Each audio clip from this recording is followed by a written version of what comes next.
I do believe, honestly, it's not rare. I think it's actually prevalent. I have hundreds and hundreds of emails from all victims across the country and overseas that make me believe this. I'm Dawn Massabni, I'm Maddy's mom. Maddy passed away 3 years ago from toxic shock from a tampon.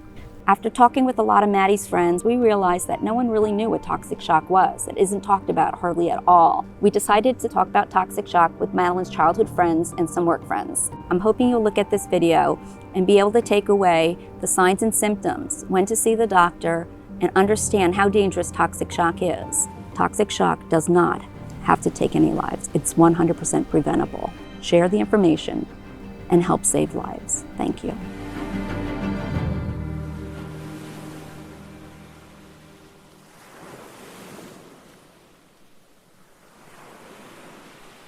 How do you think you get it? How do you think it comes to being while you're using a tampon? What do you think? I always heard that you have to have the tampon in for a really long time. I heard like days. Yeah.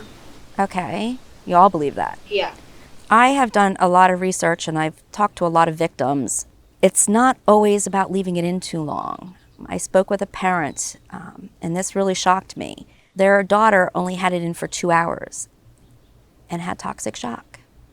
So there goes the theory of leaving it in too long. You won't know it right away. You can't feel it right away. So my question to you, since you can't feel it, do you know the signs and symptoms? Do you know the early signs, the signs in the middle? By the time you get to the signs at the end, you're in critical condition in a hospital.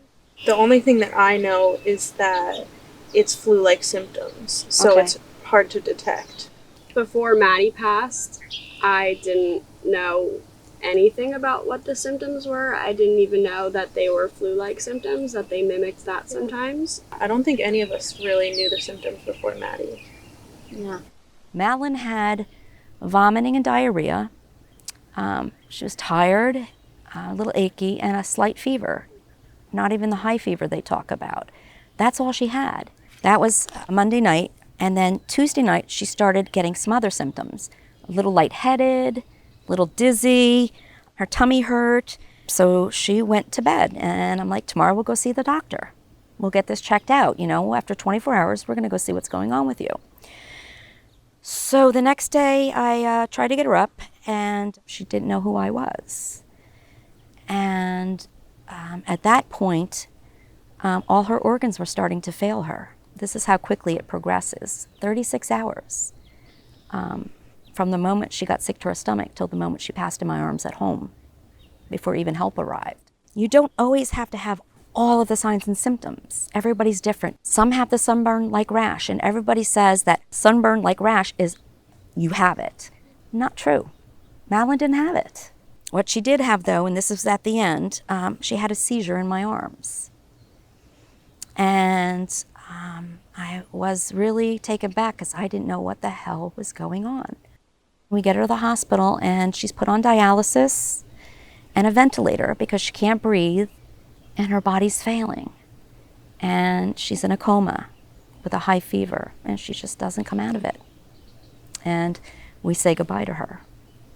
So my point is, you need to be educated. We have to create awareness of all these signs and symptoms because you don't need to have all of them. Anybody want to comment about that? It's pretty much just different in everyone. It could be. So like Some there's parents- no really like telltale sign. No telltale sign. Every one of your bodies is different and it can react differently in each one of you. You just have to self-advocate for yourselves. You can't just assume it's something.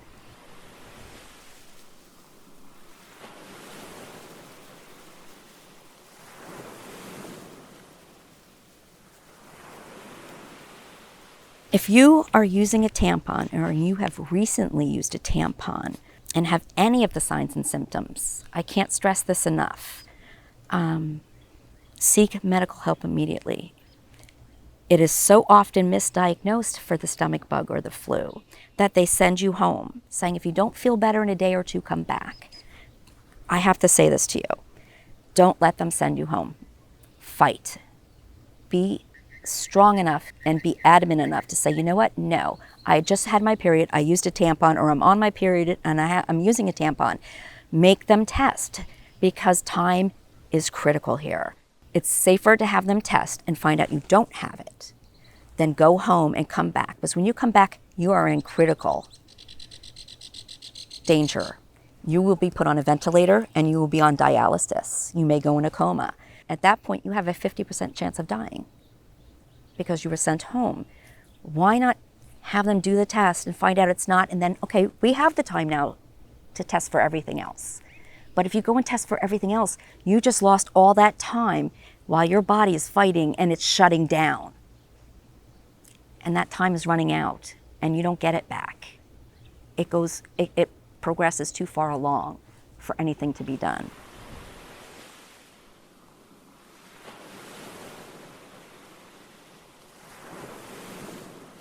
How many of you throw away the insert of the tampon box without even looking at it? Like every time I use box. Every time. I think all of us, yeah. Okay, so not read it. I don't even pick it up to throw it out. I leave it in there. I don't look at the box. I don't look at it. So none of the information is getting to you from the manufacturers or... Everyone thinks it's so rare. Even the manufacturers probably don't even understand that it is real and that, you know, it needs to be put out there. We should be able to talk about it normally. Like, it's a part of our bodies. It's a part of, you know, it's normal life. Being a woman, yeah. Do you think there should be better warnings on the front of a tampon package in big, bold black letters so you can notice it and make a decision for yourself? Yeah. Absolutely. Yeah. I think it would also be really helpful if they put the symptoms of toxic shock on the tampon boxes. So my next question, and you hit the nail on the head, what do you think if they imprinted the signs and symptoms on the inside flap in a bold ink, where you see them all the time when you use tampons, so that if something was to happen, you wouldn't second guess, you would know. You would have it memorized that, oh, wow, okay, this might be this. I need to have it checked right away. I think it would be super helpful because that in that case, when you go to grab one, it's harder to avoid or ignore because it's right in your face. I think if that happened, a lot more people would be educated. When it's life or death too, like if it's something that really truly can kill you, I don't want to have to search for information that's hidden, written in the finest print, hidden in a box that could save my life or my friend's life or even a stranger's life. Death from toxic shock is 100% preventable. As I said earlier, if you have signs and symptoms, you catch them earlier, an antibiotic will cure you, okay? That's why education is so important.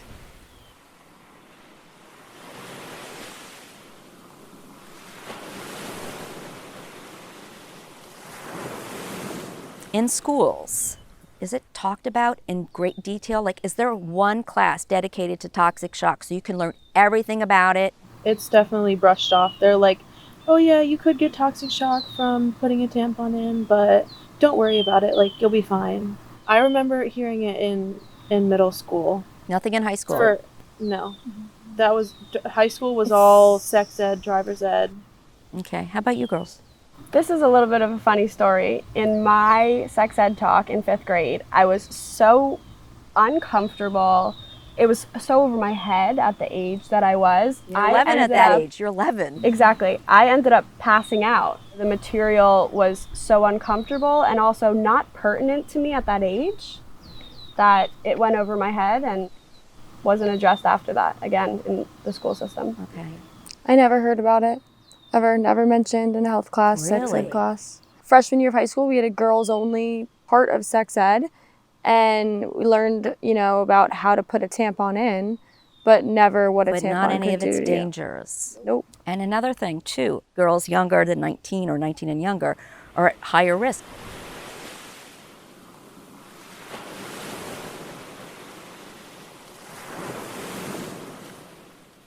Were you ever thoroughly explained by your pediatrician or gynecologist at any time about toxic shock? I have so many friends who don't even go to the gynecologist until they are in their college years. And like you said, that's past the threshold of the high risk population. My gynecologist had heard about it after Maddy, and that's the only time that I had heard about it from her. And I didn't start going to gynecologist until I was 18, like you said. Your gynecologist never mentioned it at all until Maddy. No. I surely didn't hear about it until Maddy either. It might have been said in passing, but it was never like fully talked about. I never had a conversation with anyone. And no pediatrician ever mentioned it, even though that's when you get your period. Nope. That's surprising. That's really something we need to work on. Hopefully we'll get in touch with them and create some kind of awareness program that they can be part of.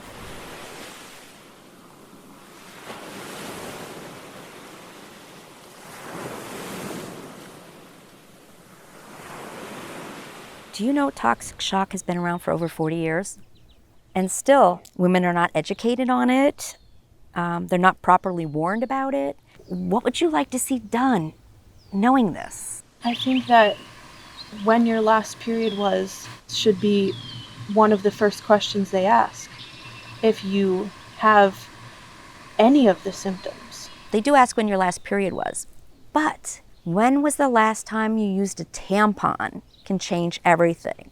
And have these signs or symptoms started since using that tampon? Everything changes with those two questions on where you look for a diagnosis and answer. How do you feel about that? Do you think that would help? And it would change a lot, wouldn't it? Totally. So simple too. Very simple, yes. Yeah. And for women, it's needed. Men don't need that, but women do need that.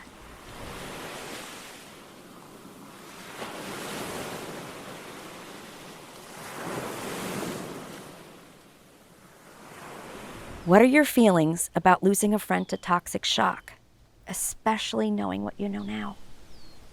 I mean, as a woman, it makes me feel kind of alone, not really looked out for. If I know that this information has been around for 40 years and people are dying because of it, I feel, alone in our healthcare system.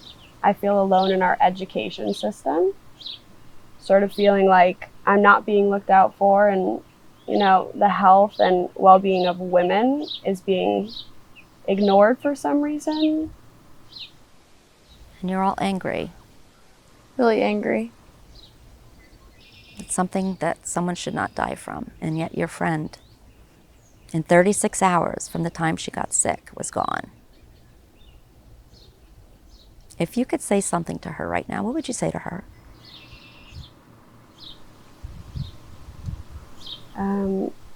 We talked about it a little bit on the beach, but I would just say,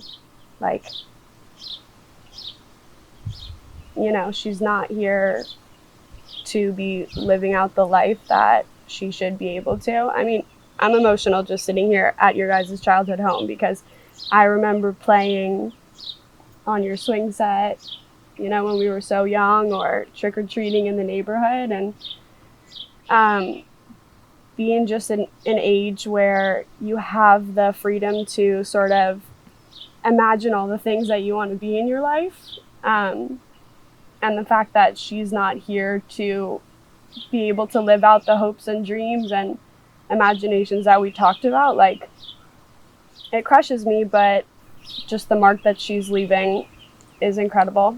And we're proud of her, and we love her, and we miss her. I think I would just tell her that I hope she's looking down and I know she's looking down and is really proud, and I'm just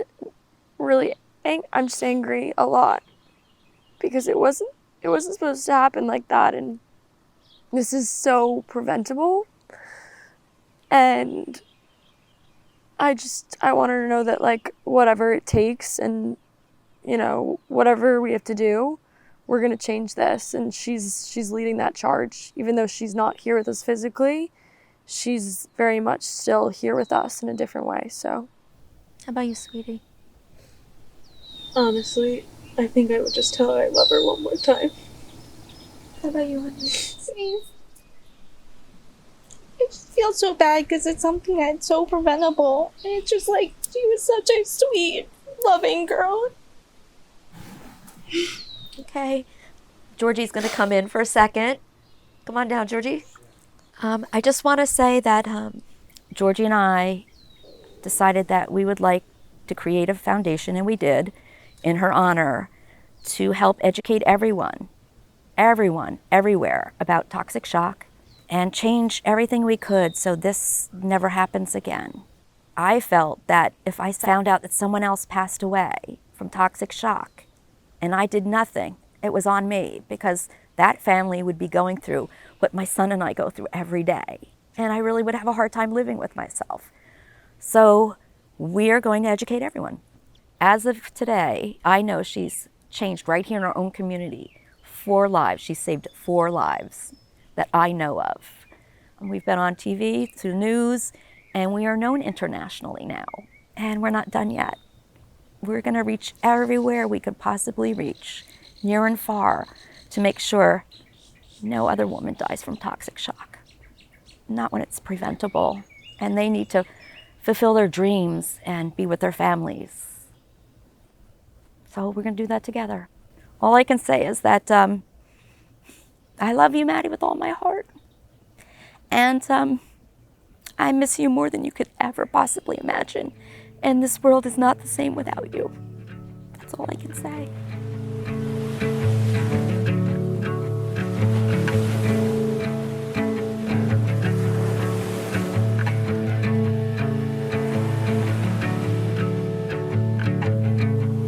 Although you may not prevent toxic shock from happening, death is 100% preventable. Maddy's Foundation, Don't Shock Me, travels throughout the United States to organizations, high schools, and universities, creating awareness and educating, fighting for women's policy change in the federal government to make sure this never happens again. If you would like to help us end deaths from toxic shock, please consider donating. We would be more than grateful, and I know my daughter would be as well. Please share the information you have just learned and share it with everyone you know and help create awareness to toxic shock.